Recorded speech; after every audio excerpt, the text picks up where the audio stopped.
TV조선 취재기자들이 전하는 뉴스의 중심 보도본부 한나인 저는 신효섭입니다.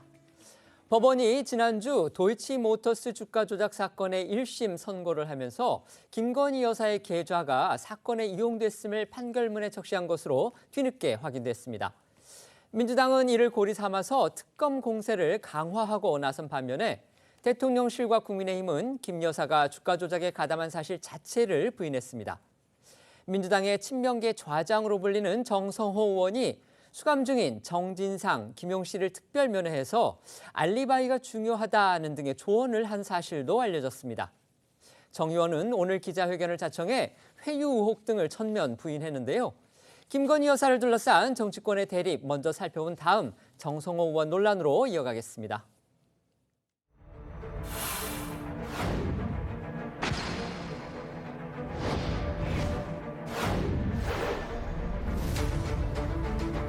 김건희 여사 연루 의혹에 대해서는 어떻게 좀 보시는지요?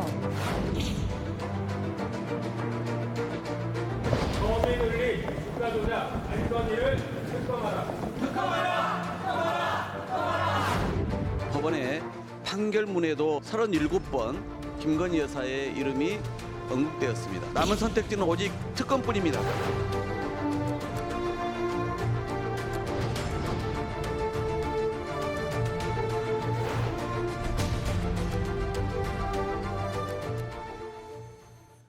지난주 내려졌던 도이치모터스 주가 조작 사건에 대한 1심 판결문이 어제 공개가 됐는데요. 김건희 여사와 관련해서 재판부가 판시한 것을 두고서 지금 대통령실과 민주당이 강하게 충돌하고 있습니다. 네, 민주당이 김건희 여사에 대한 특검법을 추진 중인데요. 지난주 있었던 도이치모터스 주가 조작 사건 1심 판결문이 공개되면서 정부 여당과 민주당 사이에 긴장감이 높아지고 있습니다. 어제 공개된 판결문에서 재판부는 김건희 여사의 이름을 37차례 언급하면서 김 여사와 모친의 계좌 문제도 적시를 했는데요. 이러자 오늘 민주당은 법원이 김 여사의 혐의를 인정한 것이라고 주장을 하면서 김 여사 특검법 추진을 더욱 강하게 요구하고 나섰고요. 대통령실은 김 여사의 주가 조작 의혹을 적극 반박하는 입장문과 함께 의혹을 제기한 민주당에게 강한 유감을 표했습니다. 그러니까 재판 당일 이 선고문에는 등장하지 않았던 김건희 여사의 이름이 판결문에는 37번 지금 언급이 됐다고 하고요. 또 김 여사의 계좌가 문제의 주식 거래에 사용된 사실도 지금 적혀 있는 게 뒤늦게 알려지다 보니까 이렇게 큰 파장을 낳고 있는 겁니다. 네, 맞습니다. 먼저 공개된 판결문을 조금 더 자세히 살펴보겠습니다. 재판부는 유죄로 판단한 이 시세 조종에 동원된 여러 계좌 중에 3개가 김 여사의 명의, 그리고 1개가 김 여사의 어머니 최모 씨 명의라고 인정을 했습니다. 그중 김 여사 명의의 3개 계좌를 통해서 이 부정거래가 인정된 횟수는 49건으로 이 매수자와 매도자가 서로 가격을 정해놓고 하는 통정 가장 거래가 48건, 종가 관여 주문이 1건인데요. 하지만 재판부는 해당 계좌에서 직접 주문을 낸 사람이 누군지는 확정할 수가 없다면서 계좌가 당시 권 전 회장 또는 시세조종 세력의 일임됐거나 적어도 이들의 의지나 지시에 따라서 운용된 계좌로 볼 수 있다고 했습니다. 김 여사의 명의의 다른 계좌 일부에 대해서는 권 전 회장이 직접 운용했거나 김 여사에게 연락 또는 지시해서 운용했음을 인정할 아무런 증거가 없다면서 피고인들이 운용한 계좌로 인정할 증명이 부족하다고 했습니다. 여기서 권 회장은 이제 도이치모터스 권오수 회장을 말하는 거죠. 지금 권 회장은 이제 지난번 판결에서 유죄가 인정이 돼서 집행유예 형을 선고를 받았는데요. 김건희 여사 명의의 계좌가 그러니까 주가 조작에 사용된 건 맞다. 하지만 김 여사가 주가 조작에 직접 관여했는지, 그러니까 가담했는지에 대한 증거는 없다. 이게 지금 판결문의 내용으로 볼 수 있겠습니다. 네, 그렇습니다. 또한 재판부는 공소시효가 지난 이 주가 조작 1단계 범행 이후에도 김 여사와 김 여사 어머니 명의의 계좌가 시세 조종에 사용된 것으로 판단했습니다.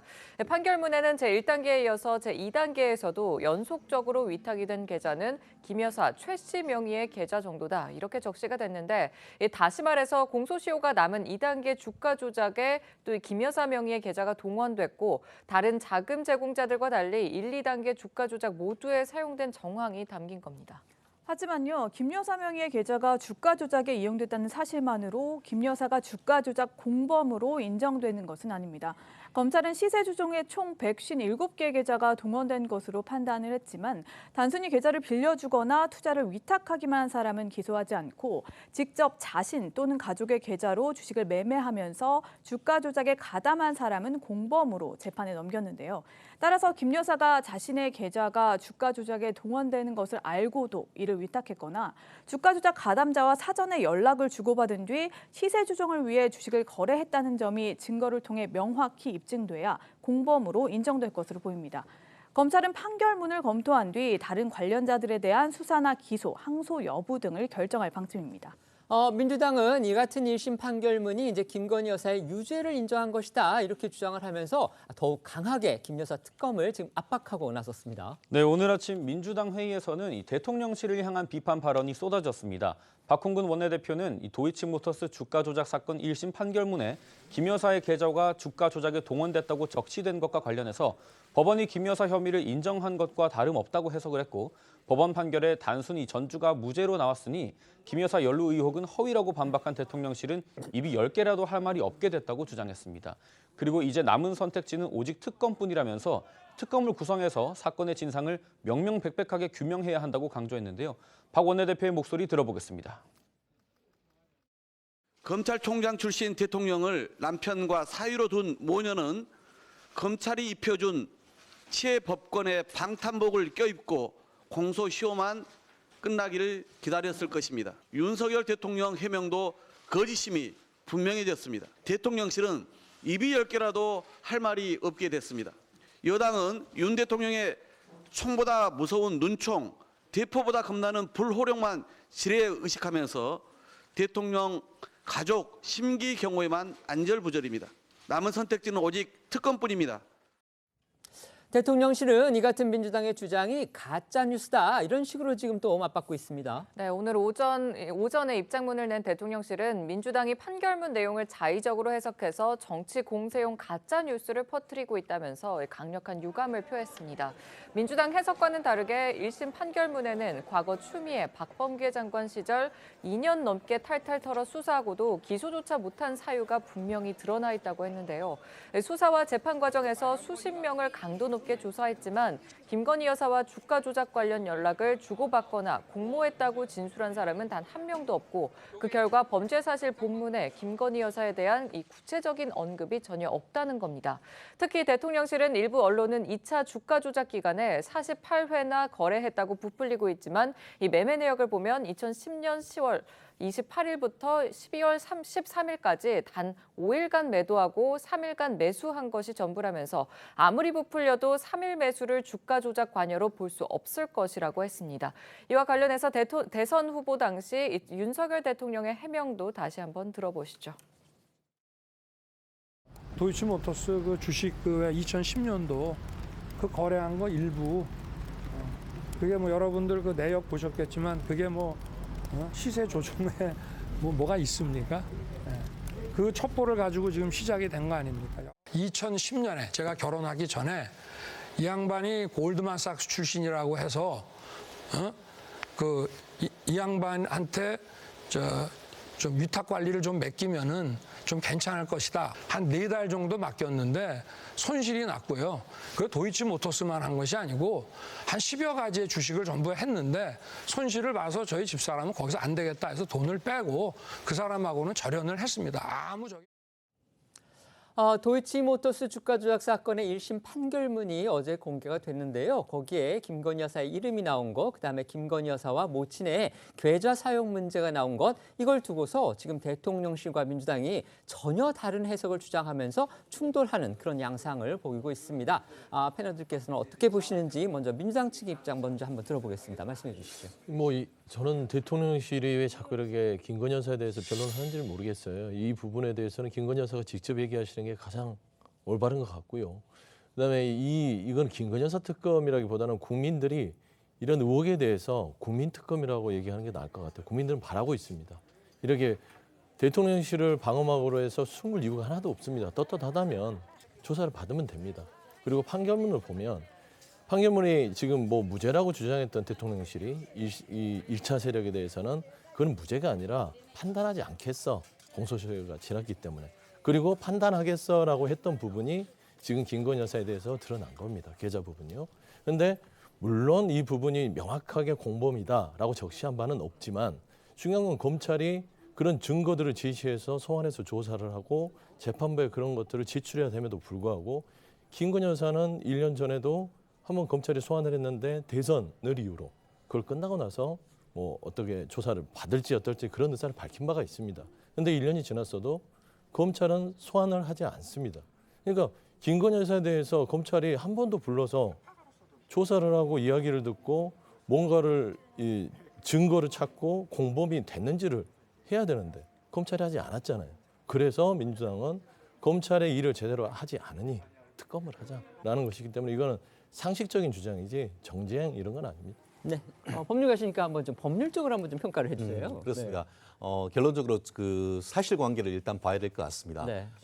만약에 이 부분이 이제 그 범죄가 될 것이냐라고 한다고 하면은 사실관계를 봐야 되는데 실질적으로 지금 권오수 회장과 관련돼서는 판결문 본문 자체에서는 김건희 여사 이름이 전혀 안 나옵니다. 네네. 그런데 그 여러 가지 그 시간 동안 있었던 일이 있다 보니까 판결문 뒤에 별지 목록이 이렇게 붙어 있습니다. 네. 그런데 이번에 지금 문제가 되는 것은 권오수 회장의 매수 유도군이라고 해서 한마디로 권오수 회장이 여기 한번 좀 그 계좌 좀 빌려주시죠. 내지는 뭐 거래할 수 있도록 뭐 해주시죠라고 하니까 거래를 할 수 있도록 해준 그 사람들 명단 중에 김건희 여사가 있었던 것이죠.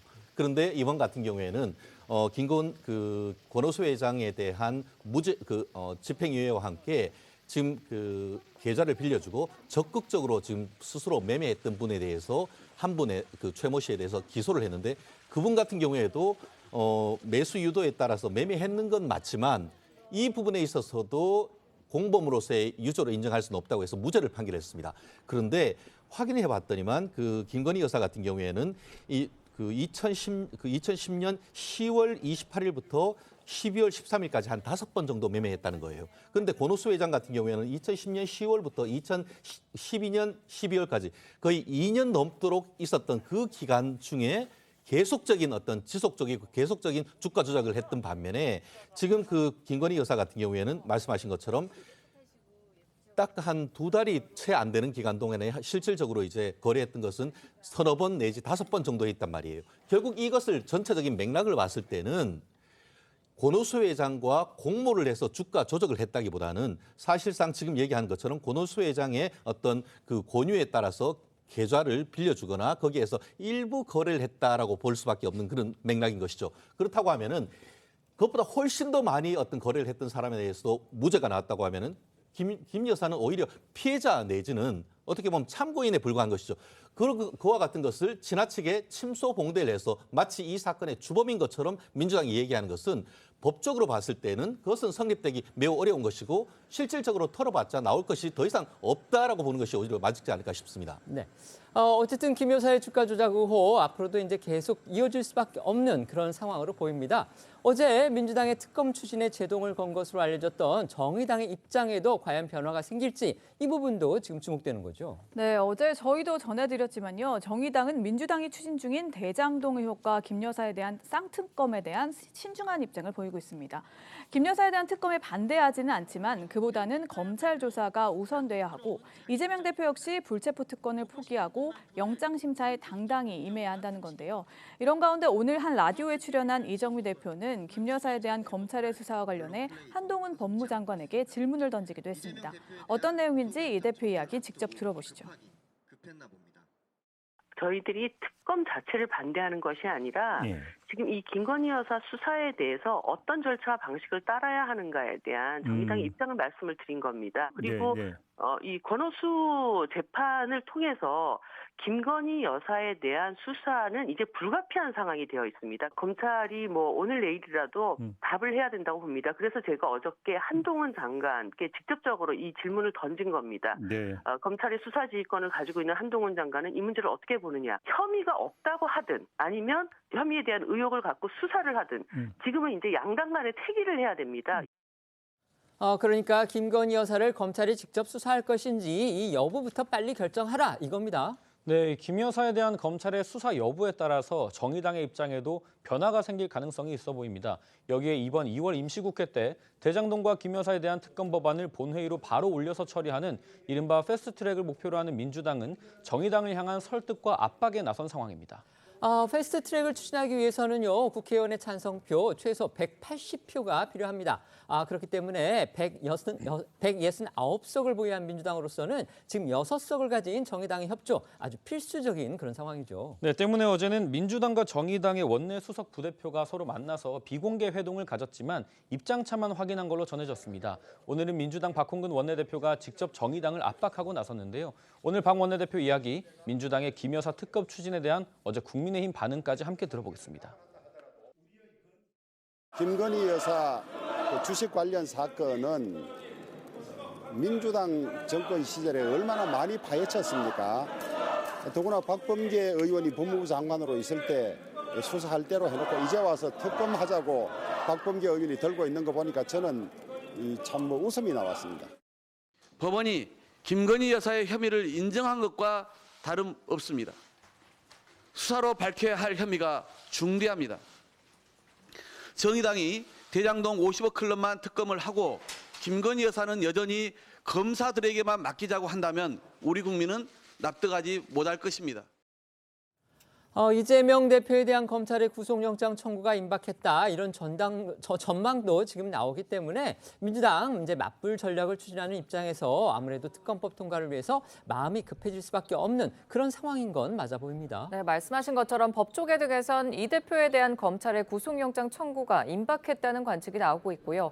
상황이 이렇다 보니까 민주당 내에서는 이재명 대표 방탄에 대한 이 단일 대우 형성 분위기도 한층 강력해지고 있는 것으로 전해집니다.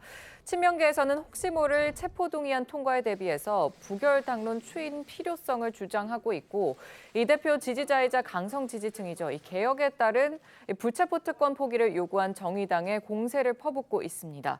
조선일보에 따르면 현재 이재명 대표 팬카페죠.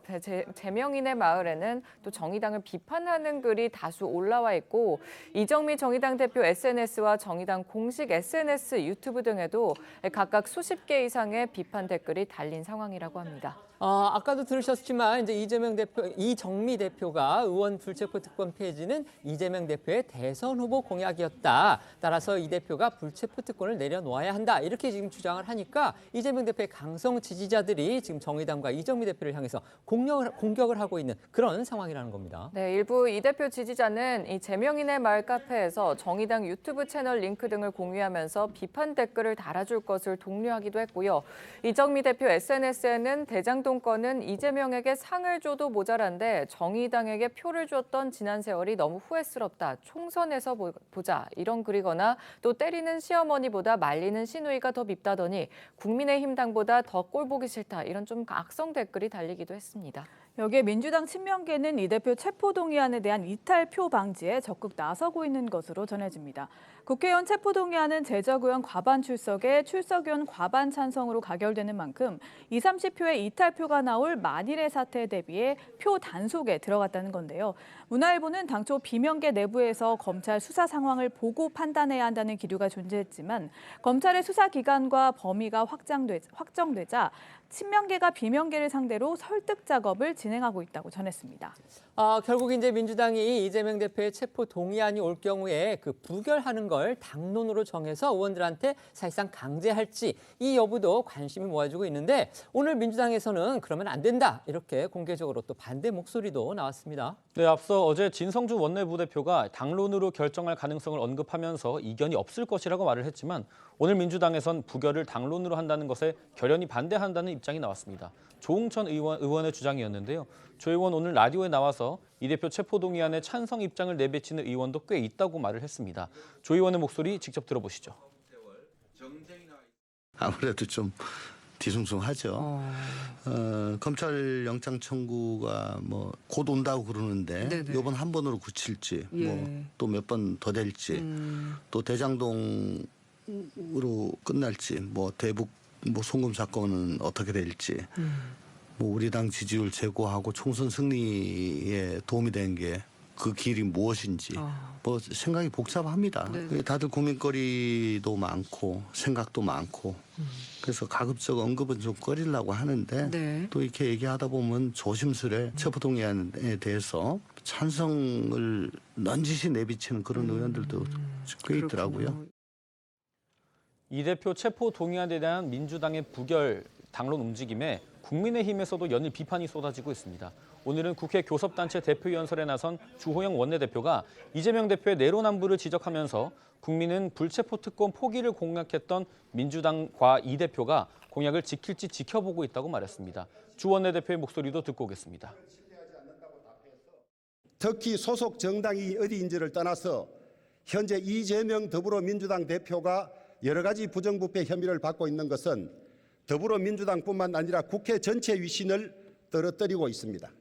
이재명 대표의 내로남불도 죄송하지만 언급하지 않을 수 없습니다. 이재명 대표는 성남시장 시절에 죄를 지으면 대통령도 구속되는 나라를 만들어야 한다며 박근혜 대통령을 청와대 정문을 나서는 순간에 수갑을 채워서 구치소로 보내자고 했습니다. 그랬던 이재명 대표가 자신의 온갖 의혹에 대한 정당한 수사조차 정치 탄압이라고 항변하고 있습니다. 검찰이 이재명 대표에 대해서 구속영장을 청구하는 거, 그다음에 그에 뒤이은 이제 체포 동의안에 국회 제출, 이 부분 아직도 지금 전혀 결정된 게 없습니다. 그럼에도 불구하고 그렇게 될 가능성이 높다는 이런 전망이 나오는 상황에서 지금 민주당에서는 그렇다면 이 체포 동의안을 갖다가 부결시키는 거, 이거를 당연히 당론으로 정하느냐 아니면 그렇지 말아야 하느냐, 이를 두고서 벌써부터 지금 갑론을박이 일고 있고요. 심지어 아까 들으셨던 이제 비명계라고 볼 수 있는 조응천 의원 같은 경우는 의원들이 하고 대화를 하다 보면 조심스럽게 찬성 의지를 내비치는 그런 의원들도 꽤 있다, 이런 얘기까지 했습니다. 이거 상당히 주목이 될 수밖에 없는데요. 실제 상황이 그런가요? 어떻습니까? 뭐 실제 상황이 그럴 수도 있다고 봅니다. 그러니까 당내에서 169명이나 있는데 뭐 좀 찬성 의견을 표하는 의원들도 있겠죠. 하지만 지금 전반적으로 상황을 보면 조금 사사 걱정을 하는 것 같아요. 그러니까 부결을 당론으로 한다. 그거는 어떻게 될지 모르는 겁니다. 하지만 제가 아는 선에서는 민주당이 늘 지켜왔듯이 자율투표에 맡길 공산이 큽니다. 이거를 부결을 하자고 의총이나 이런 데서 당론을 모은다? 그거는 옳지 않겠죠. 그런데 굳이 그렇게 옳지 않은 부결을 당론으로 모은다는 이슈를 있지도 않은 사실을 드러내가지고 갑론을박을 하는 것은 좀 마땅하지는 않은 것 같고요. 저는 그렇습니다. 지금 이재명 대표의 어떤 체포 동의안이나 뭐 구속영장 청구 이런 부분들을 봤을 때 과연 이 나라의 검찰이 공정한가에 먼저 물음을 던져야 될 것 같아요. 그러니까 지금 아까도 보면은 대통령실이나 국민의힘은 김건희 여사의 어떤 수사 촉구 부분에 있어서 그건 가짜 뉴스고, 김건희 여사는 그 공범이 될 리가 없으니까 수사를 할 필요가 없다라고 주장하는 겁니다. 하지만 그렇지 않죠. 이재명 대표에 대해서는 뭐 수사받아 마땅하니까 수사를 합니까? 똑같습니다. 법앞에는. 그러니까 김건희 여사도 검찰에 떳떳하게 나가서 소환을 받고 수사를 받으면 이재명 대표도 지금 수사받듯이 거기에 대해서 검찰이 형평성 있게 수사를 하는구나라고 주장하면서 민주당 내에서도 뭐 부결을 당론으로 한다 이런 부분들은 아예 없어지지 않을까, 저는 그런 생각을 가지고 있습니다.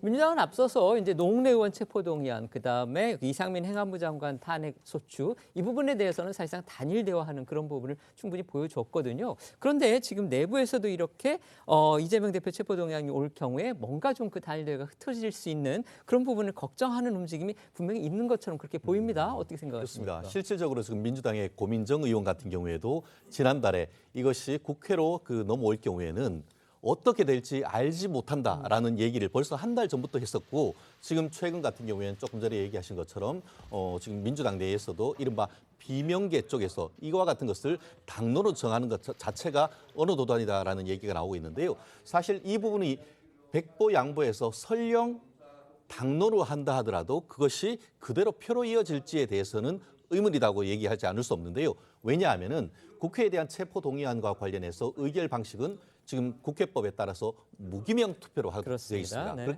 그렇다 보니까 말씀드린 것처럼 당론으로 했다가 만약에 이 부분이 이탈표가 나오면 네. 오히려 당은 급격하게 리더십이 무너질 수밖에 없는 건 아니겠습니까? 그렇기 때문에 지금 당에 있는 리더분들 같은 경우에도 말씀은 저렇게 하지만 사실 속으로는 이것을 어떻게 해야 될까 상당히 고민이 될 수밖에 없는 것 같은데 거기에 더불어서 지금 정의당조차도 당론으로 아예 이 부분에 대해서는 이 국회의원의 그 어떤 특권 내려놓기로서 얘기를 했고 더불어서 이재명 대표가 지난 대선 과정에서 국회의원 특권 내려놓기로서 이 체포동의안은 포기해야 된다. 그것을 관철하고 오히려 소설인지 아닌지에 대해서는 법원의 판단을 받는 것이 오히려 본인의 어떤 그 정당성을 입증할 수 있는 방법이라고 압박하는 이 상황 속에서 과연 이것을 당론으로 할지에 대해서는 저는 개인적으로 의문이라고 봅니다. 네. 이재명 대표의 측근이자 친명계의 좌장격으로 꼽히는 그 민주당의 정성호 의원이요. 구속돼 있는 정진상 전 실장 그리고 김용 전 부원장을 각각 면회했다고 합니다. 그런데 이 자리에서 지금 한 발언이 또 논란이 되고 있는데요. 우선 알려진 대화 내용부터 소개해 주시죠. 네, 조선일보와 JTBC 등 일부 언론 보도에 따르면요. 정성호 의원은 지난달 18일 서울 구치소를 찾아 정진상 전 실장을 장소 변경 접견 그리고 즉 특별 면회를 했다고 합니다. 이 자리에서 정 의원은 정 전 실장에게 마음 흔들리지 마라. 검찰은 당신이나 김용, 이재명에 대한 직접 증거가 없다. 이대로 가면 다음 대선에서는 이재명이 대통령이 된다고도 말을 했다고도 합니다. 또 정 의원은 지난해 12월 9일 서울 구치소를 찾아 김용 전 부원장도 특별 면회한 것으로 전해졌는데요. 당시에도 정 의원은 또 김 전 부원장에게 알리바이가 중요하다는 취지의 말을 했던 것으로 알려졌습니다. 정 의원은 지난해 11월 한 라디오 인터뷰에서 정 전 실장과 김 전 부원장은 이재명 대표의 심부름꾼이었다면서 이 대표의 관계에 대해서 좀 선을 긋기도 했었는데 당시 인터뷰 먼저 들어보시죠.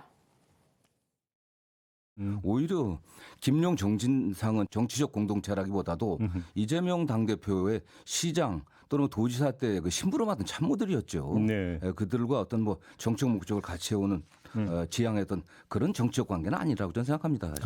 그러니까 오히려 소위 말하면 심부름꾼이었죠, 사실은요. 정성호 의원이 정진상 전 실장 그리고 김용 전 부원장과 각각 나눈 대화 내용은요. 당시에 그 접견록에 담겨 있는 것으로 알려졌습니다. 여권 등에서는 이 대화 내용이 사실이라면 결국 이제 회유 또는 증거인멸 시도로 봐야 하는 거 아니냐 지금 이런 지적이 나오고 있습니다. 네, 그렇습니다. 특별 면회, 그러니까 장소 변경 접견은요. 일반 면회와 달라서 수감자와 면회자가 칸막이가 없는 장소에서 만나고요. 나눈 대화도 녹음되지 않는데요. 다만 교도관이 배석해서 대화상 특이한 내용이 있으면 접견록을 작성한다고 합니다. 말씀하신 대로 정 의원이 정 전 실장, 김 전 부원장을 각각 만나 나눈 대화 내용은 접견록에 담겨 있는 것으로 알려지고 있습니다. 또 법무부 자료에 따르면요. 지난달 31일까지 정진상 전 의원에 대한 구치소 면회는 총 70회 이뤄졌는데 이 중 장소 변경 접견은 정성호 의원이 유일했다고 하고요. 김용 전 부원장에 대한 면회 역시 지난달 31일까지 127회가 이뤄졌는데 장소 변경 접견은 정성호 의원이 유일했다고 합니다. 법조계 일각에서는 친명계 좌장격인 정성호 의원이 대장동 의혹의 핵심 인물이자 이재명 대표의 최측근인 정진상 전 실장, 김용 전 부원장을 만나 알리바이를 반복해서 언급했다면 두 사람에 대한 입막음과 함께 회유, 증거인멸을 시도한 것으로 볼 수 있다는 말도 나왔습니다. 관련해 검찰은 최근 정 전 실장과 김 전 부원장의 구치소 면회 접견록을 확인하는 과정에서 이 같은 내용을 발견하고 문제가 있다는 판단을 내린 것으로 전해졌습니다. 정성호 의원 이 같은 지적에 대해서 곧바로 반박을 했습니다. 네, 정 의원은 먼저 본인의 SNS를 통해서 이 해당 보도에 대해 강한 유감을 표했습니다. 정진상 전 실장, 김용 부원장 두 사람 모두 이재명 후보 캠프에서 활동하면서 알게 된 사이로 인간적 도리에서 한번 면회를 가서 위로했을 뿐인데 검찰이 이런 대화 내용까지 언론에 흘리기 시작했다고 지적을 했고 그러면서 어떻게든 이 대표와 엮어보려는 행태가 비겁하다 못해 애잔하다고까지 비판을 했습니다. 이어서 오늘 오전 기자회견까지 열었는데요. 과거 변호사로서 경험을 토대로 재판 준비를 철저히 하라는 일반적인 조언을 해준 것이라면서 논란이 됐던 알리바이 발언이나 다음 대선에서 이 대표가 대통령이 될 것이란 발언 등에 대해 조목조목 설명을 했습니다. 관련 내용 들어보겠습니다.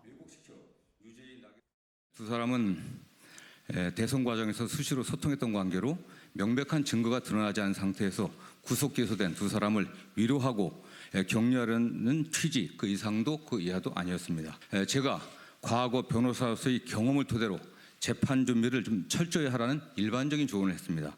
이게 명백한 증거가 없다. 직접적인 증거가 없고 여러 가지 진술에 의해서 전문 진술에 의해서 기소된 거기 때문에 네가 잘 생각을 해야 된다.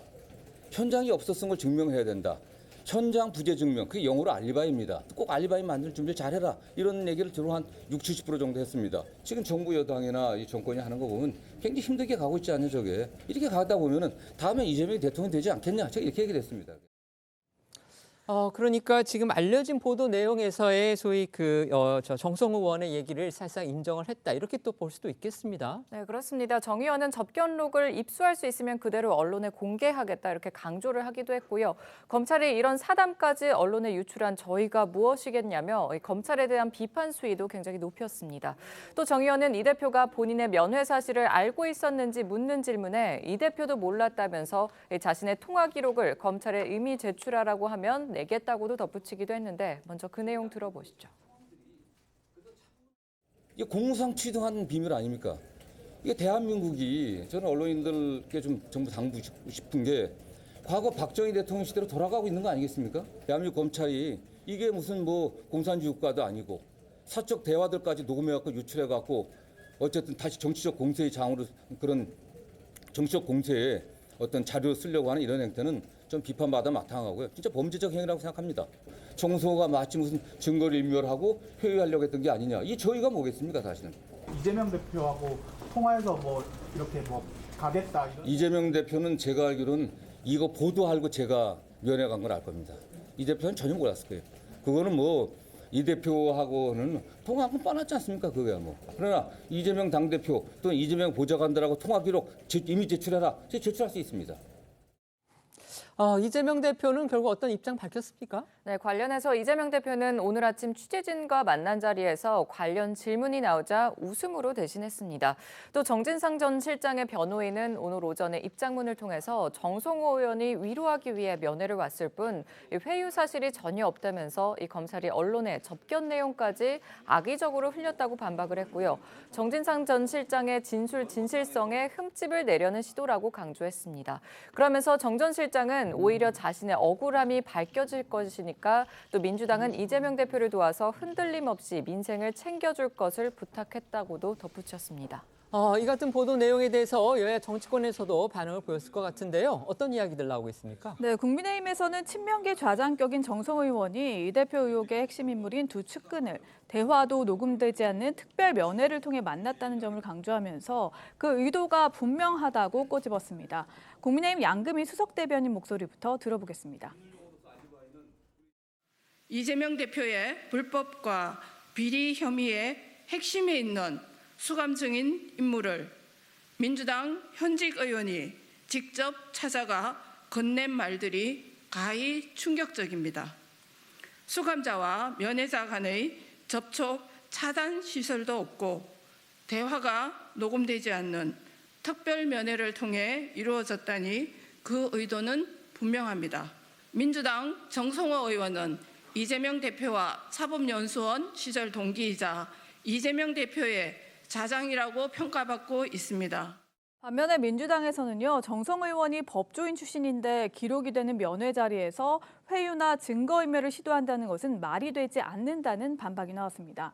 조승현 민주당 국민소통위 수석 상위 부위원장은 오늘 아침 한 라디오 인터뷰에서 오히려 검찰이 이재명 대표에 대한 구속영장을 청구하기 위한 명분을 쌓으려고 해당 사실을 언론에 흘렸다고 주장했는데요. 들어보겠습니다. 정성호 의원도 법조인 출신이고 변호사 출신인데 그 상황에서 다 이게 기록된다는 걸 알고 그 기록되는 게 바로 검찰에 보고가 될 것이고 그럴 때 알면서도 거기서 그런 대화를 했겠습니까? 그러니까 위로를 해준 거겠죠. 검사가 비밀 누설한 거죠. 그 과정에서 그 검사가 과장 내지는 거짓말을 했다고 저는 생각합니다. 회유를 했다. 그 회유라는 것은 증거인멸의 우려가 있다고 이 명분을 쌓아가지고 구속영장을 청구하기 위한 어떤 쇼 아닌가. 여론전 한다는 것 자체가 수사라든지 증거에 자신이 없다는 그 반증이 아닌가 저는 그렇게 생각을 합니다. 친명계의 좌장으로 불립니다. 그리고 이제 변호사이기도 하고요. 정성호 의원이 이재명 대표 최측근인 정진상 전 실장 그리고 김용 전 부원장을 이제 구치소에서 특별면회를 했는데 그 자리에서 이제 알리바이를 잘 만들어라 이런 식의 대화를 한 것이 알려지면서 지금 논란이 일고 있습니다. 정성호 의원 본인이나 이제 정 전 실장 측 그리고 민주당에서는 이제 단순한 위로 차원이었고 사담이었다. 오히려 검찰이 지금 여론전을 펼치고 있다 이런 입장인 반면에 국민의힘에서는 이거 증거인멸 그리고 회유를 한 거 아니냐 이렇게 지금 의심을 하고 있는 겁니다. 두 분의 입장 먼저 들어보겠습니다. 변호사시니까요.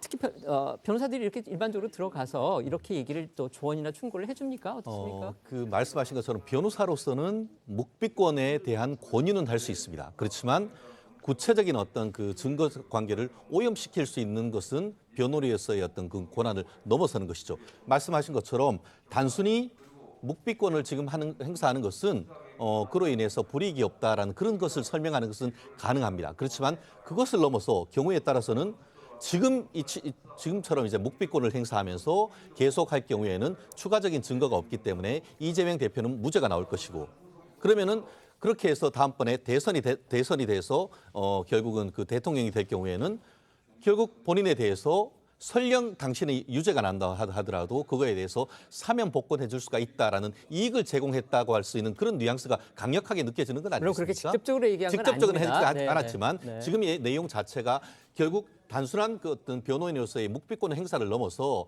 지금 그 어떤 묵비권을 계속 유지를 하고 그럴 경우에는 이재명 대표의 정치적인 어떤 성공이 있고 그로 인한 어떤 당신의 혜택이 있다는 그런 어떤 뉘앙스를 풍겼다고 하면은 이것은 단순한 변호인으로서의 어떤 묵비권 행사를 넘어서는 것이고 정식으로 변호인으로 선된 상태는 그런 것도 아닌 아닙니다. 것이죠. 네네. 그리고 지금 변호인으로 가려고 하면은 그 변호인 접견을 신청을 해야 되는 것이죠. 네네. 그런데 지금 뭐 70여 회 가까이 이제 관련된 사람들에 대한 접견이 있었지만 그건 대부분 다 50여 회 이상이 변호인 그 접견이고 일반 접견 같은 경우에는 이른바 접촉 차단 시설이라고 해서 영화에 보듯이 이 유리가 돼 있는 시설인데 알겠습니다. 단 이 정성호 의원만이 그 어떻게 보면 가장 핵심적인 그 공범 내지는 참고인이라고 할 수 있는 쌍방울의 그 김성태 회장이 한국으로 들어올 전후 시점에 유일하게 지금 그 특별 면회로 신청을 해서 그 내용에서 지금 말씀드린 것처럼 묵비권을 행사하는 듯한 그 권유하는 듯한 내용 나아가서 알리바이와 관련된 내용을 했다고 하면은 결국 중앙대학교 동문이고 또 사법연수원 18기로서 동문인 그 이재명 대표의 어떤 그 정치적 구명을 위해서 어떠한 역할을 했지 않은가에 대한 의혹은 충분히 제기할 수 있는 것 아니겠습니까? 네. 그런데 또 이제 달리 생각해 보면 누군가 이렇게 적고 있는데 그 자리에서 저렇게 드러난 내용을 얘기를 할 수 있었을까? 사실 이 부분이 이제 또 민주당에서 또 반박하는 그런 내용이기도 하거든요. 어떻게 보십니까? 그러니까 민주당이 반박하는 게 아니라 저는 늘 그렇습니다. 이 상식선을 좀 생각했으면 좋겠어요. 교도관이 적견록을 적고 있고 그거를 회유와 증거인멸을 하려고 했다. 그거는 상식에서 벗어나는 일이잖아요. 그다음에 두 번째는 말하자면 정진상, 김용, 그다음에 정성호 의원 자체는 인연이 있어요. 개인적 인연이 있어서 찾아간 겁니다. 솔직히 저하고 인연 있는 사람이 그렇게 힘든 그 구속 상황에 있으면 한번 찾아가야죠. 가서 얘기를 하는 겁니다. 그리고 본인이 변호사를 오래 했으니까 힘들겠다. 지금 검찰이 어떤 증거도 없이 계속해서 어떤 증언을 통해서 압박하고 있는데 그러면서 박지원 전 원장에 대한 사례를 얘기했던 거예요. 당시에 보혜저축은행 부분에 있어서 본인은 말하자면 고초를 겪었잖아요. 결국에 무죄가 판결이 났던 건 돈을 받은 그 순간에 본인이 비행기에 있었다. 이거를 입증하면서 검찰의 무도한 수사에서 벗어날 수 있었다. 이런 얘기를 하는 게 어떤 회유인가요? 그런 건 증거인멸 아니잖아요. 사례를 얘기해 주면서 잘못하면 검찰이 막 탈탈 털어서 엮으려고 하지만 본인의 어떤 무죄를 지금 주장하고 있고 하니까 그런 부분에 있어서 잘 참고 삼아서 그런 것들을 잘 찾아봐라 라는 것이고요. 이재명 대표가 대통령 되겠다? 그거는 전혀 앞뒤 맥락이 다른 겁니다. 말하자면 지금 현 정부를 비판하는 거죠. 정치를 했던 사람이니까. 현 정부가 이렇게 정치 보복하고 검찰 수사가 무도하게 되고 민심과 이반되니 이렇게 되면 이런 수순이라면 국민들께서 우리를 지지해주지 않겠냐. 그리고 이재명 대표 옆에 있으니까 본인이 좋아하는 정치인이 대통령이 되면 좋겠다. 그런 얘기들을 하는 것이죠. 그런데 이게 무슨 증거인멸 부분이라고 덮어씌워서 이게 이걸 토대로 해서 구속영장을 칠 것 같다라는 것들은 너무나 상식선에서 너무 검찰이 무도하게 들어온 것이고 제일 우려스러운 건 법무부 교도관과 검찰과 어떤 이렇게 유기적으로 어떤 영화 찍듯이 교도관이 적격록을 검찰한테 흘리고 검찰은 언론한테 흘리고 어떻게 이런 일이 있을 수 있죠? 저는 이런 부분에 그 부분은 있어서 좀 다를 수 있습니다. 그러니까 그거는 뭐 기록한 부분을 법무부에 제출하게 돼 있는 것이고 검찰이 그거는 볼 수 있는 것이고 검찰은 또 그 부분과 관련해서 법무부에서 또 국회에 아마 자료를 제출을 했나 봅니다. 그러니까 네네. 국회 자료 제출한 것은요 네, 횟수고요. 네. 그러니까 그 적격록 부분은 세 가지입니다. 교도행정, 교화행정 그리고 수사재판인데요. 이 부분도 누설 금지입니다. 절대 이 수사재판에는 누설하면 안 되는데 그러면 교도관이 검찰한테 보고를 했어요. 그럼 교도관이 보고한 검찰이 이거를 왜 의도적으로 흘리지 않았을까라는 부분은 저는 솔직히 이거 법적 책임을 물어야 된다고 저는 보고 있습니다.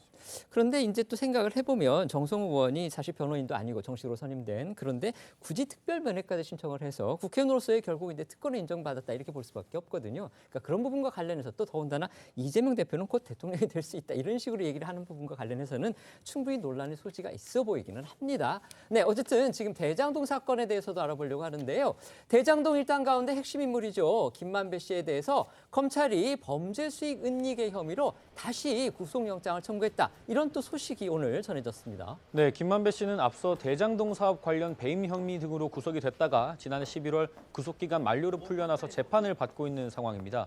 검찰은 오늘 대장동 개발 특혜로 얻은 범죄 수익을 은닉한 혐의로 김만배 씨에 대한 구속영장을 청구했습니다. 검찰은 김 씨가 지난 2021년 10월부터 지난해 11월까지 대장동 사업 관련 범죄 수익 약 340억 원을 수표로 인출해서 차명 오피스텔이나 대여금고에 숨긴 걸로 의심을 하고 있는데요. 검찰은 이른바 헬멧맨으로 불렸던 김만배 씨의 측근 등도 범죄 수익 은닉 혐의로 구속해서 기소한 바가 있습니다. 결국 이제 오늘의 그 영장 재청구에 대해서는요, 이런 시각도 나오고 있습니다. 이제 김만배 씨가 지금 이재명 대표 부분에 대해서 전혀 입을 열지 않고 있는데 혹시 그 부분과 관련해서 뭔가 압박하는 용도로 영장을 청구하는 거 아니냐? 사실 이런 시각도 나오고 있는 건데요. 이런 가운데서 지금 김만배 씨와 관련한 새로운 보도들도 지금 나오고 있습니다. 네, 먼저 서울신문 보도 내용인데요. 김만배 씨가 지난해 말 이 극단적 선택을 시도했다가 회복한 뒤 지난달 재개된 대장동 관련 공판에서 이 남욱 변호사를 만나서 넌 너의 길을 가라 이렇게 말을 한 것으로 알려졌습니다. 남욱 변호사가 밝힌 내용인데 남 변호사는 김 씨는 자신에게 처음에 네가 얘기하던 대로 가라. 알아서 잘 방어해라. 이런 취지로 해당 발언을 꺼냈고 내가 너무 독하게 얘기해서 형이 곤란해, 힘들어 이런 말을 했다고도 전했습니다.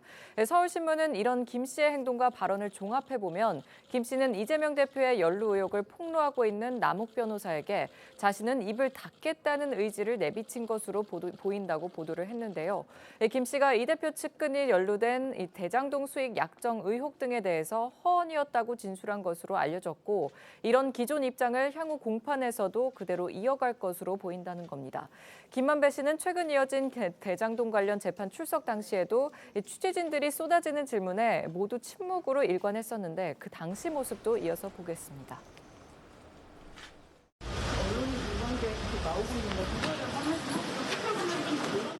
최근 측근 2명 구속 기소되는데 어떤 심경이세요? 네, 실제로 권순일 대법관 통해 재판 뒤집었다는 의혹 사실입니까? 내일 이재명 대표 검찰 조사 출석하시는데 혹시 하실 말씀 있으신가요? 김만배 씨는 다 아시다시피 이른바 50억 클럽 의혹의 열쇠를 쥐고 있는 핵심 인물이기도 하죠. 이재명 대표가 선거법 재판을 받고 있을 당시에요. 권순일 전 대법관을 만나고 난 다음에 이 대표의 재판 정보에 대해서 술술 언급을 하는 등 대법원의 내부 상황을 꿰뚫고 있었다. 또 이런 또 기사도 나왔습니다. 네, 그렇습니다. JTBC 보도 내용인데요. 이재명 대표가 대법원에서 선거법 재판을 받고 있던 지난 2020년 김만배 씨가 권순일 당시 대법관 등을 집중적으로 만났다고 하고요. 권 전 대법관을 만나고 일주일쯤 뒤 정영학 회계사 등을 만나 이 대표 재판 정보 등에 대해 상당히 구체적으로 언급을 했다고 합니다. 보고서 일정이나 바뀐 연구관이 기록을 보고 있다는 내용 같이 사건 담당자가 아니면 법원 내부에서도 알 수 없는 내용들도 있었다고 하는데요. 당시에 이 대표의 선거법 재판은 대법원 전원합의체에서 무죄 취지 선고가 나왔고 이 과정에서 권순일 전 대법관이 캐스팅보트 역할을 한 것으로 알려지면서 김 씨가 권 전 대법관과 이 대표 재판에 대한 이야기를 나눈 것은 아닌지 이런 의혹이 제기된 바 있고요. 김 씨가 말한 이 대표의 재판 내용을 권 전 대법관이 알려줬는지에 대한 사실 여부를 알 수는 없지만요. JTBC 보도 내용대로라면 관련 의혹이 좀 더 짙어지는 상황입니다. 검찰 지금 이재명 대표의 신병 처리 문제에 대해서 고심 중인 것으로 그렇게 보이는데요. 특히 검찰이 그 이 대표의 핵심 혐의인 이 배임 액수의 산정에 들어갔다, 또 그 산정에 공을 들이고 있다, 이런 사실도 전해졌습니다. 네, 한국일보 보도에 따르면 이 대표의 구속영장에 배임 혐의를 넣으려면 고의로 성남시와 성남도시개발공사에 손해를 끼친 정황은 물론이고 구체적인 피해액을 특정해야 하기 때문에 검찰이 이 배임 액수 산정에 공을 들이고 있는 걸로 알려졌습니다. 검찰은 대장동 개발 사업으로 이 성남시가 민간업자에게 내부 정보 등 특혜를 제공해서 7,886억 원의 부당 이익이 발생했다고 보고 이중 배임액을 추려내는 작업을 진행하고 있는 걸로 알려졌습니다. 검찰이 산정한 이 대표 배임액이 지난 2021년 1차 수사팀이 유동규 전 본부장 등을 기소하며 밝힌 최소 651억 원보다 대폭 불어날 것이란 전망도 나오고 있다고 합니다. 이후에 검찰은 빠르면 이번 주 안에 대장동 위례 의혹과 관련해서 이 대표에 대한 구속영장을 청구할 걸로 보입니다. 성남FC 사건을 이송받아서 함께 영장 청구를 하는 방안도 유력한 것으로 전해지고 있습니다. 검찰은 이른바 이제 대북 송금 의혹 관련한 수사에도 속도를 내고 있는데요. 김성태 전 쌍방울그룹 회장의 금고지기로 불리는 인물이 어제 결국 구속이 됐습니다. 맞습니다. 김성태 전 회장의 매제이자 쌍방울그룹 재경총괄본부장을 맡아서 자금 흐름 전반을 관리해왔던 인물이죠. 이른바 김성태 금고지기로 불려온 김모 씨가 어젯밤에 구속됐습니다. 앞서 김 씨가 반성한다는 의미에서 영장 실질 심사를 포기하면서 어느 정도 예상이 됐던 결과인데 법원은 범죄 혐의가 소명되고 증거인멸과 도주의 우려가 있다면서 김 씨의 구속을 결정했습니다. 관련해서 지난 11일 국내로 송환됐던 김 씨의 모습도 영상으로 보겠습니다. 관리하던 자금 좀 북측으로 넘어간 게 있습니까? 쌍방울 돈 중에 이재명 대표 변호사비 대납에 쓰인 것 있나요? 김 전 회장을 실무적인 건 모른다고 했는데 그럼 자금 관련 결정은 다 본인 결정입니까? 대북 송금 과정은 이화영 전 부지사가 전부 다 주도한 겁니까? 김성태 전 쌍방울그룹 회장의 금고지기로 불리는 김 씨의 구속이 주목되는 이유, 이제 최근에 드러나고 있는 김 전 회장의 비자금 조성에 대해서 누구보다 그가 잘 알고 있을 것이다, 이런 의심이 들기 때문이죠. 네, 그렇습니다. 김성태 전 회장의 공소장 등에 따르면요, 검찰은 김 전 회장이 쌍방울그룹과 페이퍼 컴퍼니 등을 이용해서 592억 원에 이르는 비자금을 조성한 것으로 파악하고 있는데요. 김 전 회장은 이렇게 조성한 비자금의 일부를 대북 송금에 활용하고 일부는 유흥비와 외제차 구입 또는 개인 채무 변제 등에 사용한 것으로 알려졌습니다. 다만 검찰은 이 중 300억 원 상당의 용처를 아직 확인하지 못했고요. 관련 수사에 집중하고 있는데요. 임직원 등의 계좌로 보내서 현금화하거나 소액권으로 쪼개 교환하는 방식으로 돈 세탁을 해 추적이 어려운 상황이고요. 김 전 회장이 사업을 확장하는 과정에서 정관계 로비 자금으로 썼을 가능성도 나오고 있다고 합니다. 특히 검찰은 비자금 조성 과정과 용처 등에 대해 금고지기 역할을 한 김 씨가 잘 알고 있을 것으로 보고 김 씨에게 이를 집중적으로 캐묻고 있는데요. 김 씨는 모든 사용처를 알고 있는 것은 아니라고 진술한 것으로 알려지고 있습니다. 김성태 전 쌍방울그룹 회장이 북한으로 이제 800만 달러를 전달하는 과정, 이게 지금 김 전 회장의 공소장에 적시가 됐다고 하는데요. 그야말로 007 작전을 방불케 했다, 이런 또 지적이 나오고 있습니다. 네, 조선일보 등에 따르면 김 전 회장은 쌍방울 임직원 수십 명에게 달러를 배분한 뒤에 책이나 화장품 케이스 등 소지품에 숨겨서 중국으로 출국시키는 방법으로 이 북한에 돈을 전달했다고 합니다. 이 과정에서 알루미늄 재질로 된 즉석 카레 포장지에 달러를 밀봉해서 세관 검사를 피하려는 시도도 했던 걸로 알려졌습니다. 그리고 김성태 전 회장의 공소장에 이재명 대표 이름이 언급이 됐고, 어제 저희도 전해드렸지만 이 대북 송금 비용 중 300만 달러에 대해서는 이 대표 방북 비용이라고 적시를 했다고 합니다. 말씀드린 대로 김성태 전 회장의 금고지기라고 불리는 인물이 어젯밤에 구속이 됐습니다. 이 사람이 워낙 이제 쌍방울그룹의 어떤 비자금이라든지 그다음에 대북 송금 이런 부분과 관련해서 이 자금의 흐름을 잘 꿰뚫고 있는 그런 인물이기 때문에 결국 이재명 대표라든지 그다음에 이재명 경기도지사 당시의 경기도의 어떤 대북 관련 의혹과 관련해서 그 당시의 돈의 흐름에 대해서도 뭔가 이제 의미 있는 진술을 하지 않겠느냐, 이런 관측도 나오고 있는 반면에 결국 이 사람도 지금 현재는 그 사용처에 대해서 자신도 다 아는 건 아니다, 이러면서 그 진술 내용이 별로 그렇게 의미가 없다는 그런 또 의견도 일각에서는 나오고 있습니다. 따라서 결국 앞으로의 검찰 수사, 과연 이 인물의 입을 열 수 있는지 이 부분에 지금 초점이 맞춰질 것 같은데요. 어떻게 전망하십니까? 그렇습니다. 저는 개인적으로 이 부분은 소설이냐 다큐냐를 가릴 수 있는 관건적 증인이다. 이렇게 지금 정리를 하고 싶습니다. 아시다시피 지금 뭐 우리 법조계 속담에 사람은 거짓말을 해도 돈은 거짓말을 하지 않는다라고 하죠. 지금 이재명 대표 같은 경우에는 북한 송금과 관련된 모든 것들이 검찰의 소설이다라고 얘기하고 있습니다만 그에 대해서 지금 쌍방울 그 김성태 전 회장 같은 경우에는 예전에는 내가 지금 그 이재명 대표를 모른다라고 했다가도 이재명 대표 측이 모르쇠로 일관을 하니까 이제는 안 되겠다. 있는 그대로 얘기를 해서 실체 진실을 밝히겠다라고 하면서 지금 본인의 금고직이라고 할 수 있는 매제를 해외에서 들어오라고 하면서 진술을 하라고 했지 않습니까? 그렇다고 한다고 하면은 오늘 또 이제 구속영장 실질심사에서 그 포기를 했다라는 취지에서 보면은 적어도 본인이 했던 비자금 조성 그리고 그 돈을 어디로 흘러갔는지 그 과정에서 김성태 회장이 어떤 지시를 있었는지 최종적으로 그 돈이 누구로 갔는지 이 부분에 대해서는 있는 그대로 진술할 가능성이 매우 큰 것이죠. 그렇기 때문에 그와 같은 진술과 진술을 뒷받침할 수 있는 자금 흐름 이 부분이 어떤 식으로 나오는 것에 따라서 소설인지 다큐인지가 확인이 될 것 같은데 미뤄 짐작컨대 지금 김성태 회장도 구속됐고 또 같이 지금 그 태국에서 입국했던 현 쌍방울 회장도 구속됐고 더불어서 지금 그 금고지기조차 구속된 걸 보면은 법원은 소설보다는 다큐에 가깝다고 판단하고 있을 가능성이 높다고 보이는 것 같습니다. 네, 이거는 이제 변호사님의 개인적인 어떤 의견으로 저희가 받아들이겠습니다. 말씀해 주십시오. 일단 지금 쌍방울 김성태 씨의 증언들을 통해서 지금 300만 달러 대북 송금 얘기가 나오죠. 근데 공소장에는 이재명 대표 얘기가 나왔다 하는데 검찰 자체가 이미 김성태 씨가 300만 달러를 나는 이재명 대표를 줬다고 하지만 이재명 대표는 거기에 대해서 무관하다고 얘기를 하지 않습니까? 그러니까 이미 검찰은 초점이 맞춰져 있습니다. 줬을 것이다. 줬다. 하지만 금고지기가 들어와서 또 증언을 하겠죠. 따지고 보면 물증, 어떤 시점으로 줬는지, 정말 그게 대화가 있었는지 어떤 그런 게 밝혀져야 되지 않겠습니까? 네.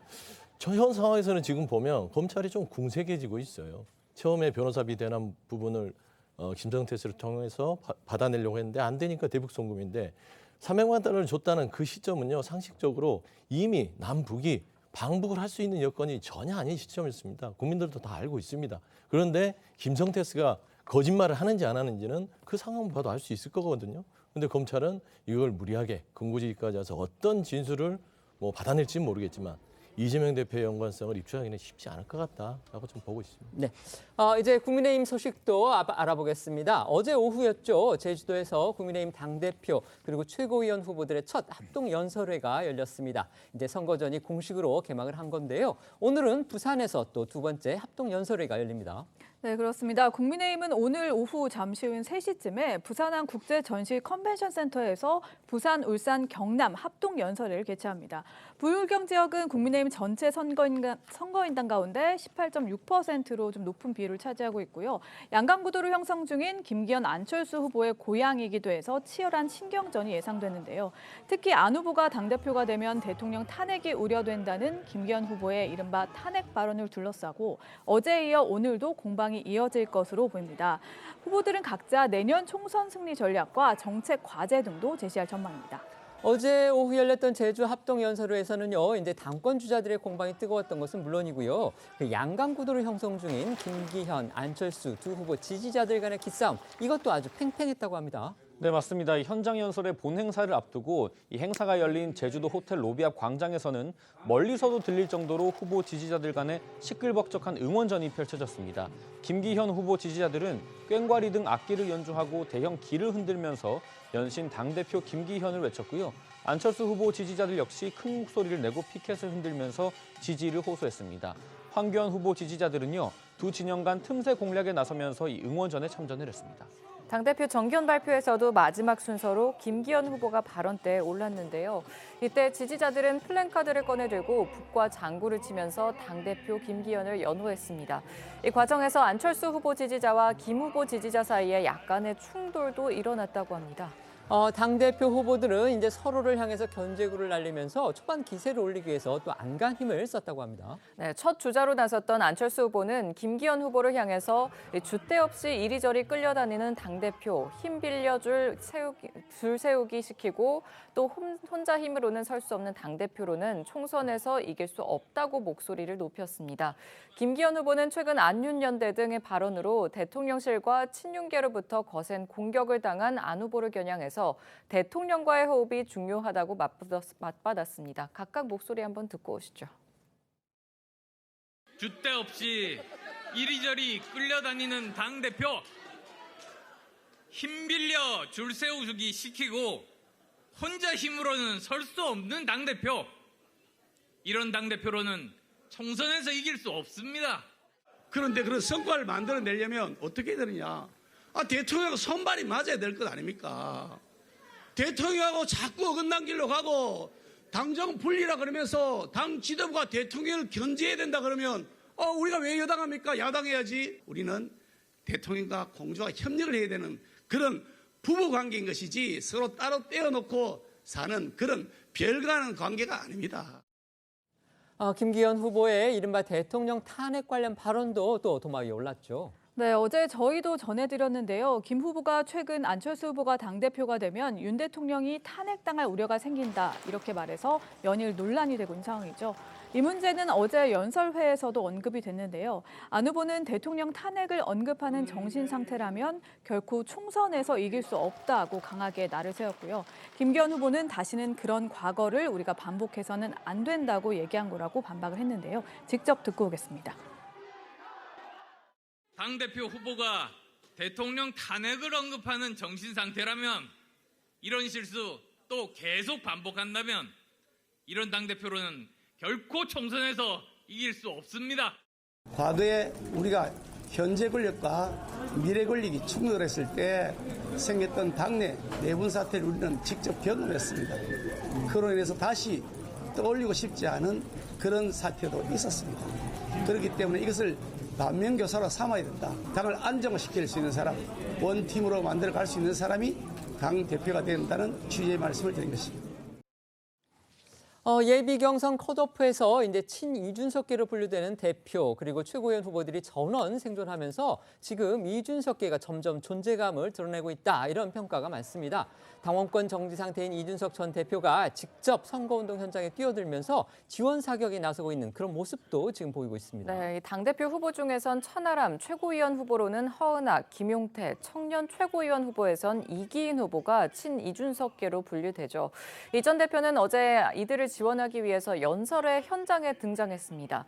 행사장을 돌아다니면서 당원들과 인사하고 저렇게 사진을 찍기도 했는데 친윤계에 의해서 사실상 축출된 이 전 대표가 이번 전당대회 국면을 계기로 정치적 반전을 꾀하고 있다 이런 분석도 나옵니다. 최고위원을 거치지 않고 당대표 선거로 직행한 천하람 후보는 다른 후보들과는 달리 네거티브를 자제하는 모습을 보여서 눈길을 끌었습니다. 사전에 배포된 원고에서 친윤계와 김기현 후보 등을 비판했던 내용을 전부 덜어내고 변화와 민생을 통한 총선 승리 비전을 소개하는 데 시간을 쏟은 건데요. 전 후보는 보수의 책임을 슬로건으로 내걸며 보수는 허황된 말로 국민을 속이지 않는다면서 때로는 조금 인기 없는 정책을 추진하지만 언제나 책임 있는 변화를 사명으로 한다고 강조했습니다. 직접 듣고 오겠습니다. 단순히 총선 승리뿐만 아니라 우리 국민의힘이 여기 앉아 계시는 당원들 한 분 한 분, 여기 계시는 당협위원장들, 국회의원들, 당직자와 보좌진, 우리 국민의힘 지지자 한 분 한 분이 내가 국민의힘의 지지자인 것이 자랑스럽다라고 자신 있게 말씀하실 수 있는 그런 국민의힘을 제가 만들겠습니다. 보수는 허황된 말로 국민을 속이지 않습니다. 때로는 조금 인기 없는 정책을 추진하지만 언제나 책임 있는 변화를 사명으로 합니다. 자유한국당 시절에 당대표를 했던 황교안 후보는 정통 보수의 가치에 적합한 사람을 당대표로 뽑아야 한다면서 안철수 천하람 후보를 보수의 가치에 맞지 않는 후보로 규정하는가 하면 김기현 후보에 대해선 지역개발 관련 의혹을 주장하기도 했습니다. 황 후보 목소리 듣고 오겠습니다. 정통 보수 정당을 만들어야 됩니다.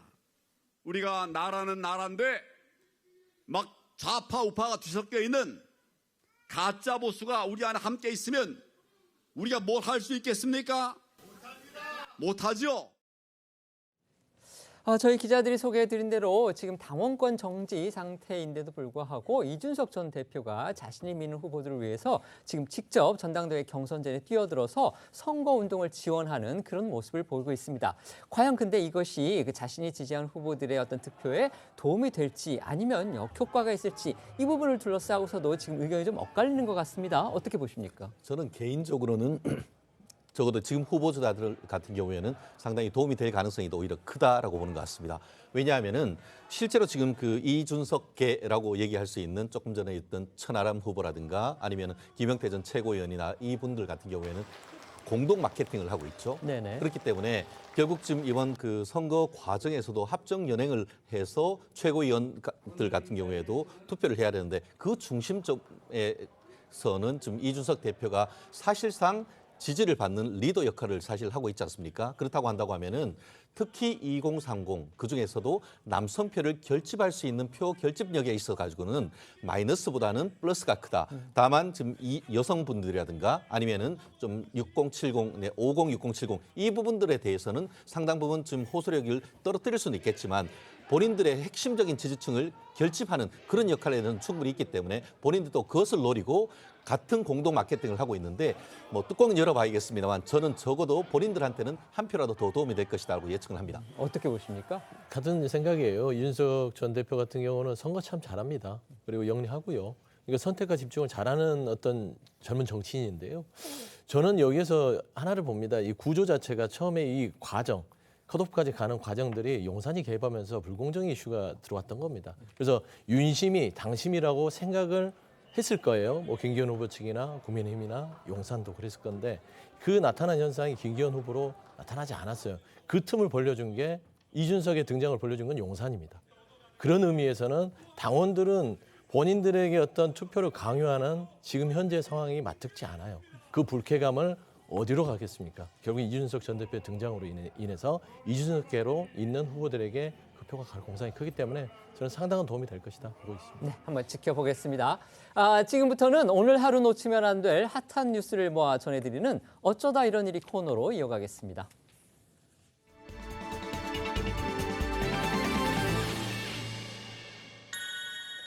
첫 번째 키워드는요, 견공의 붕대 투혼입니다. 튀르키예 지진 구조 현장에서 벌어지고 있는 그런 소식이군요. 네, 맞습니다. 튀르키예에서 활약하고 있는 4발 달린 영웅들의 이야기입니다. 튀르키예와 시리아에서 강진이 발생한 지 일주일 만에 사망자가 3만 7천 명을 넘어섰는데요. 영하의 날씨 속에 생존의 골든타임이 지나버린 상태지만 기적 같은 생還소식이 계속 이어지고 있고 희망의 불씨는 사라지지 않고 있습니다. 단 한 생명이라도 더 구하려는 수많은 영웅들이 매일 쉴 틈 없이 현장에서 땀을 흘리고 있는데 그중에서도 4발의 영웅, 구조견들의 활약에 관심이 집중되고 있습니다. 외신 보도에 따르면 튀르키예 재난위기관리청과 함께 수색 중인 이 쾌페크, 우리말로는 거품이라고 합니다. 이 쾌페크란 이름의 구조견은 지금까지 6명의 생명을 구한 것으로 전해졌습니다. 이 가운데 4명은 쾌페크의 도움으로 건물 잔해 더미를 해치고 구해낼 수 있었다고 합니다. 한국 구조견들도 아주 큰 활약을 펼치고 있다고 하죠. 네, 지금 튀르키예에는 구조견 토베기, 티나, 토리, 해태 이렇게 4마리가 한국 구조대원과 함께 구조 작업을 벌이고 있습니다. 이 대원들이 진입하기 어려운 좁은 잔해 속을 확인하거나 보이지 않는 생존자들의 채취를 맡아서 매몰된 장소를 찾아내는 등 맹활약을 펼치고 있다고 합니다. 특히 레브라도 레트리버 종인 6살 토베기는 한쪽 발에 붕대를 감고 부상 투혼 중인 모습이 공개돼서 화제가 되기도 했습니다. 며칠 전에 현장에서 이 날카로운 물체에 찔려 응급처치를 받았는데 시간을 더 지체할 수가 없어서 다시 수색 작업에 투입이 된 겁니다. 현재 우리 구조대는 토베기를 위해 위험한 곳에서 직접 안아서 옮겨주면서 이 구조 작업을 진행하고 있다고 합니다. 부상당한 토베기가 대견하면서도 안쓰러운 마음이 드는 게 사실인데요. 해외 구조견들을 보면 고글이나 신발을 신고 있는 경우도 있던데 우리 구조견들은 그런 보호구를 착용하지 않는지 궁금하신 분들도 계실 겁니다. 119 구조견 교육대에 따르면요. 재난 현장에서 사용할 하네스나 조끼, 신발, 안경 같은 장비는 충분히 구비돼 있다고 합니다. 다만 재난 현장의 상황에 따라 장비를 착용시키고 있다고 하는데요. 이런 지진 현장의 경우에는 구조견이 장비를 착용했을 때 현장의 파편이나 물체에 장비가 걸려서 2차 피해로 이어지는 위험성이 더 크고 수색 활동에도 방해가 될 수 있다고 합니다. 실제로 이번에 튀르키예 지진 현장에 온 다른 나라 구조견들을 봐도요. 한국 구조견들처럼 목줄만 차고 있는 경우도 많습니다. 그런가 하면 또 안타까운 소식도 전해졌죠. 네, 멕시코에서 온 구조견 프로테오의 순직 소식입니다. 셰퍼드 종인 프로테오의 정확한 사망 원인이 밝혀지진 않았지만 이 구조 임무를 수행하다가 세상을 떠난 것으로 추정이 됩니다. 멕시코 국방부는 공식 SNS를 통해서 우리의 위대한 동반자인 프로테오를 잃은 것을 깊이 유감스럽게 생각한다면서 멕시코 대표단의 일원으로서 프로테오가 임무를 완수했고 영웅적인 모습에 감사하다고 애도의 메시지를 전하기도 했습니다. 지금 이 시간에도 전 세계에서 모인 많은 구조대원들이 생존자를 한 명이라도 더 찾기 위해서 지금 위험을 무릅쓰고 작업을 벌이고 있을 텐데요. 우리 정부의 긴급구호대 2차 파견 일정이 또 정해졌다고 합니다. 네, 그렇습니다. 열흘 예정으로 현재 파견됐던 1차 긴급구호대 활동 기한은 오는 17일 끝날 예정인데요. 정부가 2차 구호대를 16일 파견하기로 했습니다. 관련해서 이도훈 대통령실 대변인 설명 들어보시죠. 16일 오늘 목요일 밤 11시 군용기 편으로 이진 구호대와 함께 출발을 대기 중입니다. 의료 인력은 중앙의료원 72명, 민간 의료 인력 300명 정도를 확보했고 이 중에서 29분이 일주일 내 현지로 출발할 수 있도록 준비를 마친 상태입니다. 대한적집자사 등 7개 모금단체, 주요 기업, 종교계, 지자체 등의 별도 기부 등으로 약 370억 원 정도가 현재 조성이 되어 있습니다. 외교부 당국자에 따르면 현지 주민들은 우리 구호대를 만날 때 코렐리 온누마라, 우리말로 한국인이 최고라고 외치면서 격려를 아끼지 않고 있다고 합니다. 우리 구호대는 금방이라도 무너질 듯한 건물 벽을 오르는 등 언제 닥칠지 모르는 여진의 공포 속에서도 생존자를 한 명이라도 더 살리기 위해 탐색과 구조에 총력을 다하고 있는 것으로 전해졌습니다. 국내에서도 튀르키예를 향한 도움의 손길이 이어지고 있는데요. 그런데 이제 구호 물품으로 중고 물품은 보내지 말아달라 이런 또 당부가 나왔다고 합니다. 그렇습니다. 주한 튀르키예 대사관은 SNS를 통해 중고 물품은 보내지 말아달라는 언론 보도를 공유했습니다. 이유는 이렇습니다. 현지가 강진으로 인해서 또 보건 의료 체계가 붕괴된 상태여서 입거나 쓰던 중고 물품이 전해지면 소독하고 사용할 수 없기 때문에 자칫 위생 문제가 발생할 수 있다는 겁니다. 또 대사관 측에서는 구호와 모금 활동을 하는 일부 단체들은 대사관과 아무 관련이 없는 기관이라고 또 당부를 하기도 했는데요. 주한 튀르키예 대사관이나 튀르키예 재난관리국, 대한적십자사와 같은 좀 신뢰할 수 있고 잘 알려진 기관을 통해서 기부해달라는 요청이 있었습니다. 일본에서는 구호 물품으로 종이학이 논란이 되고 있습니다. 일본의 한 매체에서 최근 튀르키예에 대한 지원 방안을 논의하던 중에 빵과 물조차 부족한 튀르키예에 종이약을 1000마리씩 접어보내면 처치 곤란이라며 주의를 당부한 겁니다. 일본에서는 그동안 지진이나 폭우 피해 지역에 종이약을 접어서 보내는 일이 많았습니다. 1000마리의 종이약이 행운을 가져다주고 아픈 사람의 회복을 앞당길 수 있다고 믿기 때문이라고 합니다. 일본에서는 우크라이나 전쟁 발발 당시에도 대사관의 응원의 뜻을 담아 종이약을 접어 보낸 사람들이 있었다고 합니다. 두 번째 키워드는요. 직접 나선 회장님인데요. 최태원 SK그룹 회장의 얼굴이 보입니다. 그렇습니다. 최태원 SK그룹 회장이 한 네티즌을 직접 명예훼손 혐의로 고소했다는 보도가 나왔습니다. 조선닷컴 보도인데요. 최 회장이 직접 고소에 나선 건 이 네티즌이 지속적인 허위 비방글을 올렸기 때문이라고 합니다. 보도에 따르면 피소된 네티즌은 회원수가 약 200만 명에 이르는 대형 인터넷 카페에 지난해 7월부터 약 70여 개의 최 회장과 그 동거인에 관한 부정적인 글을 올린 것으로 알려졌습니다. 피소된 네티즌은 이제 당황스럽다 이런 입장을 전했다고 합니다. 네, 피소된 네티즌은 언론사와의 통화에서 자신은 최태원 회장은 물론이고 노소영 관장과도 전혀 관련이 없는 사람이라면서 이 두 사람의 이혼 소송 소식을 접하고 부당하다는 생각이 들어서 글을 올렸다고 설명한 걸로 전해졌습니다. 그러면서 자신은 10년간 SK텔레콤을 이용한 고객인데 대기업 회장에게 직접 고소를 당할 줄은 몰랐다고 하소연을 했다고 합니다. 네, 최 회장 측에서는 직접 고소를 한 만큼 강경 대응하겠다는 입장을 밝히고 있는 것으로 알려졌는데요. 앞으로도 표현의 자유를 넘어 타인의 명예를 훼손하는 행위에 대해 단호하게 대처할 예정이며 사이버상에서 공격의 대상이 된 공인이 자칫 소극적으로 대응할 경우 또 다른 피해자들이 양산될 수 있다고 생각한다고 말한 것으로 전해졌습니다. 최태원 호장이 이제 악성 댓글, 그다음에 비방글을 쓴 네티즌을 고소한 거 이번이 또 처음이 아니라고 하죠. 네, 맞습니다. 지난 2018년 최태원 회장과 가족들을 허위 내용으로 비방한 악플러가 기소돼서 징역형의 집행유예를 선고받기도 했습니다. 2019년에도 20여 명이 명예훼손 혐의로 재판에 넘겨진 바가 있고요. 21년에는 최 회장과 동거인의 사생활 관련 허위 내용을 방송한 유튜브 채널이 명예훼손 혐의로 고소되기도 했습니다. 최 회장은 지난 2018년 재벌 총수로는 이례적으로 재판에 직접 증인으로 출석하기도 했는데요. 당시 모습 영상으로 보겠습니다. 허위로 자꾸 댓글이나 사실을 과장해서 인터넷에 유포하는 행위는 사람을 상당히 아프게 만드는 얘기라고 봅니다. 이 얘기라고 생각하는 걸 좀 바로잡고 법정에 호소하기 위해서 나왔습니다. 법정에서도 그런 부분에 대해서 주로 질문에 임하셨나요? 그렇습니다. 피고인들이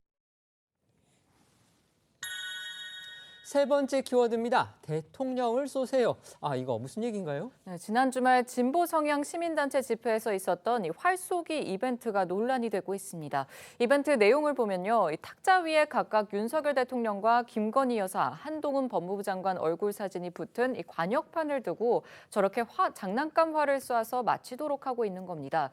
그 뒤에 걸린 현수막에는 난방비 폭탄, 전쟁 위기, 깡패 정치, 친일 매국 윤석열의 활쏘기라고 이벤트를 홍보하고 있습니다.